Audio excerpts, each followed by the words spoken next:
தொடர்ந்து வாரந்தோறும் மழைக்கால சிறப்பு மருத்துவ முகாம்கள் நடத்தப்பட்டு வருகிறது.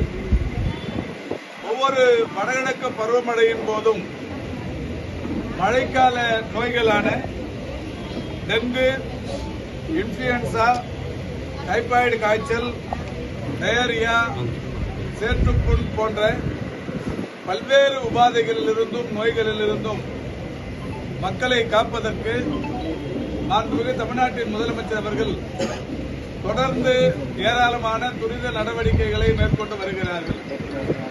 மக்கள் நல்வாழ்வுத்துறையின் வரலாற்றில் வேறு எப்போதும் இல்லாத அளவுக்கு இந்த ஆண்டு டெங்கு பாதிப்புகள் கட்டுப்படுத்துவதற்கு ஏதுவாக பல்வேறு நடவடிக்கைகள் எடுக்கப்பட்டு வருகிறது. கடந்த 2 மாதங்களுக்கு முன்னால் 1000 இடங்களில் மருத்துவ முகாம் என்று அறிவித்து ஏறத்தாழ 1900 முகாம்கள் நடத்தப்பட்டது. பிறகு வடகிழக்கு பருவமழை தொடங்கியுள்ள இந்த நிலையில் டிசம்பர் இறுதி வரை பருவமழை காலம் தொடரும் என்கின்ற நிலையில் மாண்புமிகு முதல்வர் அவருடைய வழிகாட்டுதலின்படி வாரந்தோறும் மருத்துவ முகாம்கள் என்று அறிவிக்கப்பட்டு இன்று நடைபெற்றுக் கொண்டிருக்கிறது. கடந்த மாதம் 29ஆம் தேதி முதல் முகாம் நடத்தப்பட்டது. அந்த முகாமை பொறுத்தவரை 1000 இடங்கள் என்று அறிவிக்கப்பட்டு 1900 முகாம்கள் நடைபெற்றது. கடந்த வாரம் 4ஆம் தேதி 1000 முகாம்கள் என்று அறிவிக்கப்பட்டு 2200 முகாம்கள் நடத்தப்பட்டிருக்கிறது. ஒவ்வொரு முகாமிலும் 1 லட்சத்திற்கும் மேற்பட்ட மக்கள் பயன்பெற்றிருக்கிறார்கள். அதில் ஒரு 300-400 பேர் ஒவ்வொரு வாரமும் காய்ச்சல் பாதிப்புக்குள்ளானவர்கள் கண்டறியப்பட்டு தொடர் சிகிச்சையும் அளிக்கப்பட்டு வருகிறது. எனவே இன்றைக்கு இந்தியா முழுவதிலும் டெங்கு பாதிப்புகள் அதிகரித்துக் கொண்டிருக்கிறது என்கின்ற தகவலை கடந்த 2-3 நாட்களுக்கு முன்னால் ஒன்றிய அரசின் சுகாதாரத்துறை அறிவித்துள்ளது.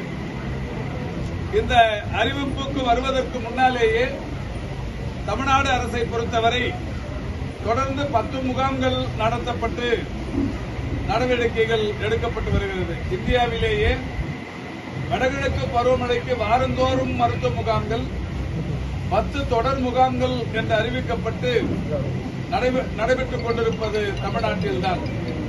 அந்த வகையில் இன்றைக்கு 3வது மருத்துவ முகாம் தொடங்கி வைக்கப்பட்டிருக்கிறது. இன்றும் 1000 இடங்களில் நடத்தப்படும் என்கின்ற வகையிலான அறிவிப்பு வெளியிடப்பட்டிருக்கிறது. இன்று 3வது முகாம், அடுத்து 18ஆம் தேதியும் 25ஆம் தேதியும் இந்த மாதம் நவம்பர் திங்களில் மருத்துவ முகாம்கள் நடத்தப்படவிருக்கிறது. டிசம்பரை பொறுத்தவரை 2ஆம் தேதி, 1ஆம் தேதி, 16ஆம் தேதி, 23ஆம் தேதி, 30ஆம் தேதி என்று 5 வாரங்கள் டிசம்பரிலே முகாம்கள் நடத்தப்படவிருக்கிறது. ஆக மொத்தம் 10 முகாம்கள் நடத்தப்பட இருக்கிறது. அதில் 3வது முகாமாக இந்த முகாம் நடைபெற்றுக் கொண்டிருக்கிறது. இந்த முகாம்களில் 476 நடமாடும் மருத்துவ குழுக்கள் இதிலே பங்கேற்று பணியாற்றிக் கொண்டிருக்கிறார்கள். 805 RBSK வாகனங்களின் மூலம் பள்ளி சிறார்களுக்கான மருத்துவ முகாம்களாகவும் இது நடைபெற்றுக் கொண்டிருக்கிறது. அந்த வகையில் தமிழ்நாடு முழுவதிலும் இந்த முகாம்கள் பெரிய அளவில் பயன் தந்து கொண்டிருக்கிறது. இதன் வாயிலாக பொதுமக்களுக்கு ஒரு வேண்டுகோள், மழைக்காலம் என்பதாலே dengue, malaria, chikungunya, typhoid, diarrhoea போன்ற பல்வேறு நோய் பாதிப்புகள் தொடர்ச்சியாக உண்டாகிக் கொண்டிருப்பதும் இப்பொழுது